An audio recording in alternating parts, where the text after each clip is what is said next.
Dear friends and students, हम लोग interrogative sentences को डायरेक्ट से इनडायरेक्ट में बदलना सीख रहे हैं। इसके अंतर्गत हम लोग रूल 8, ठीक है, रूल 8 का अध्ययन कर रहे हैं। देखिए रूल 8 क्या है।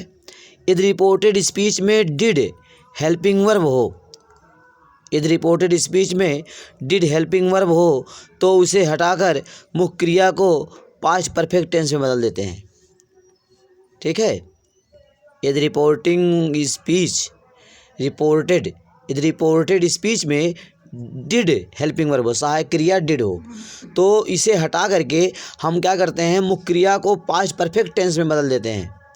ठीक है, पास्ट परफेक्ट टेंस में आपको पता है मुख्य क्रिया का थर्ड फॉर्म आता है और उसके पहले हैड होता है, आप जानते हैं। तो क्या करते हैं, मुख्य क्रिया को क्या करते हैं, हम पास्ट परफेक्ट टेंस में बदल देते हैं, अर्थात ठीक है, मुख्य क्रिया का थर्ड फॉर्म लाते हैं और उसके पहले सहायक क्रिया हैड का प्रयोग करते हैं। ठीक है, आइए समझते हैं, एग्जाम्पल लेकर समझते हैं। डायरेक्ट,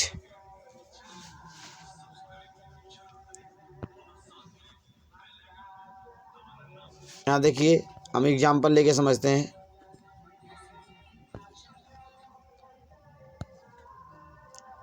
देखिए हम लोग एग्जाम्पल लेके समझने का प्रयास करते हैं।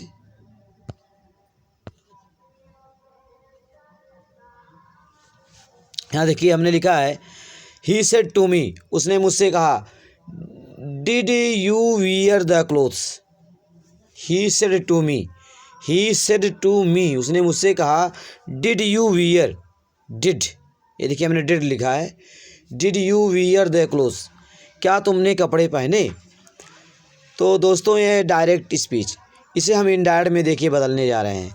ध्यान दीजिएगा, यहाँ देखिए रिपोर्टिंग वर्ब सेड है। देखिए दोस्तों, डियर फ्रेंड एंड स्टूडेंट, देखिए डायरेक्ट से इनडायरेक्ट बदलते समय सबसे पहले आप रिपोर्टिंग वर्ब पे निगाह दौड़ाइए। सबसे पहले आप रिपोर्टिंग वर्ब को देखिए कि रिपोर्टिंग वर्ब प्रेजेंट टेंस में है, प्रेजेंट में है, पास्ट में है अथवा फ्यूचर में है। ठीक है, इसको आप ध्यान से देखते हैं।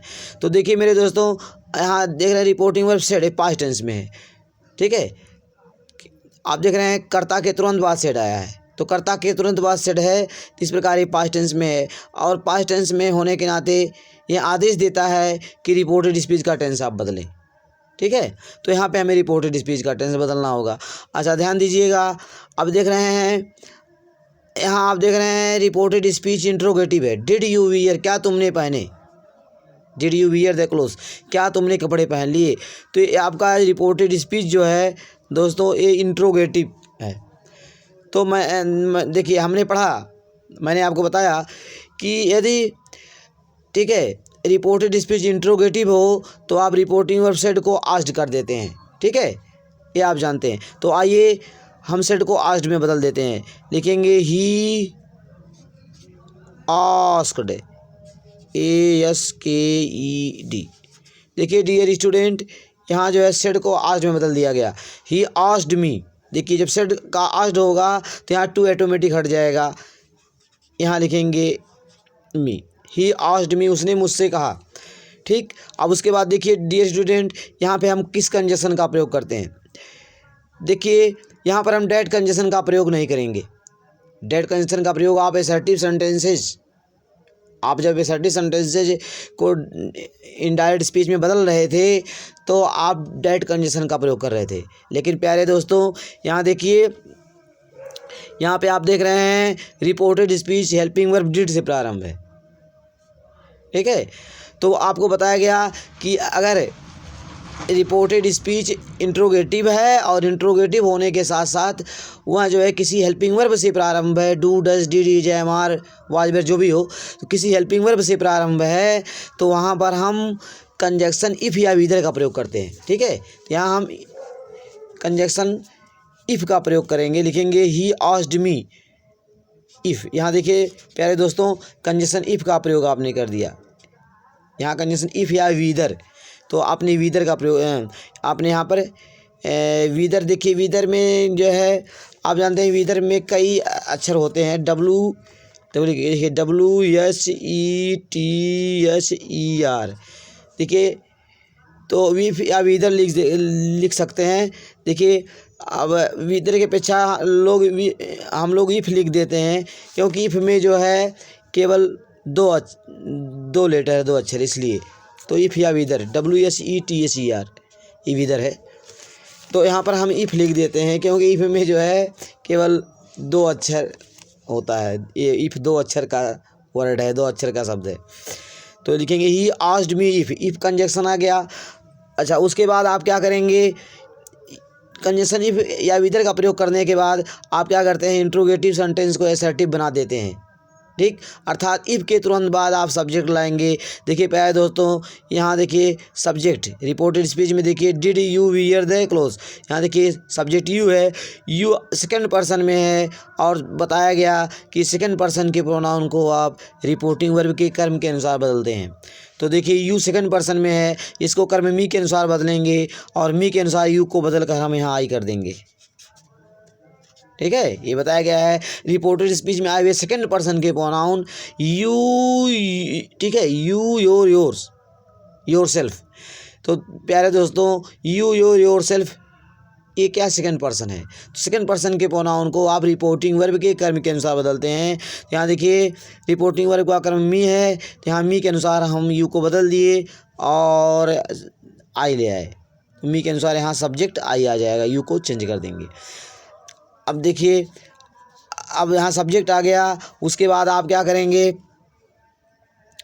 यहाँ क्या करेंगे, डिड को हटा देंगे, क्योंकि यहाँ हमने क्या बताया है, यदि रिपोर्टेड स्पीच में डिड सहायक क्रिया हो तो इसे हटाकर मुख्य क्रिया को आप क्या करते हैं, पास्ट परफेक्ट टेंस में बदल देते हैं। तो यहाँ पे डिड को आप हटा देंगे प्यारे दोस्तों, और मुख्य क्रिया जो वियर है इसको पास्ट परफेक्ट टेंस में बदल देंगे, अर्थात वियर को थर्ड फॉर्म में चेंज करके इसके पहले हैड लाएंगे।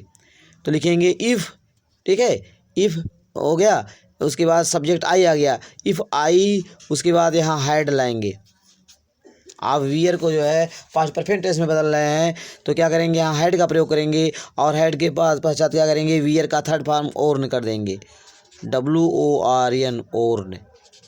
तो ही आस्क्ड मी, उसने मुझसे कहा, if I had worn, if I had worn, if I had worn the clothes,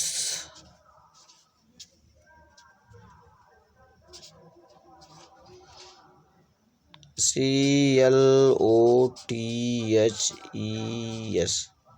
clothes। तो इस तरह से आपने डायरेक्ट स्पीच को यहाँ इनडायरेक्ट में बदल दिया। देखिए आपने लिखा ही asked me if I had worn the clothes, ठीक है। तो इस तरह से यहाँ क्या किया गया, जो पहले का नियम है, पूर्व का नियम है, वो तो लगेगा ही, वो तो लागू होगा ही। यहाँ पे नया रूल भी लागू होगा। क्या करेंगे आप, यहाँ देखिए डिड, ठीक है, डिड को क्या करेंगे आप, यहाँ डिड को हटा देंगे, डिड को, ठीक है। रिपोर्टेड स्पीच में सहायक क्रिया यहाँ डिड है, यहाँ देखिए इंट्रोगेटिव, रिपोर्टेड स्पीच इंट्रोगेटिव है और इसमें सहायक क्रिया डिड है, तो डिड को आप हटा देंगे, और डिड को हटा करके आप जो है मुख्य क्रिया को पास्ट परफेक्ट टेंस में आप बदल दे रहे हैं, अर्थात मुख्य क्रिया को थर्ड फॉर्म में चेंज करके उसके पहले हैड का प्रयोग कर रहे हैं। सहायक क्रिया हैड का प्रयोग आप कर रहे हैं। तो इस तरह बन गया, आपने इस तरह से इनडायरेक्ट आपने बना दिया, ही asked me if I had own the clothes. तो प्यारे दोस्तों, इस तरह से आप, ठीक है, आपने डायरेक्ट स्पीच को इनडायरेक्ट में चेंज किया। और देखिए प्यारे दोस्तों, अब अगला रूल देखिए प्यारे दोस्तों,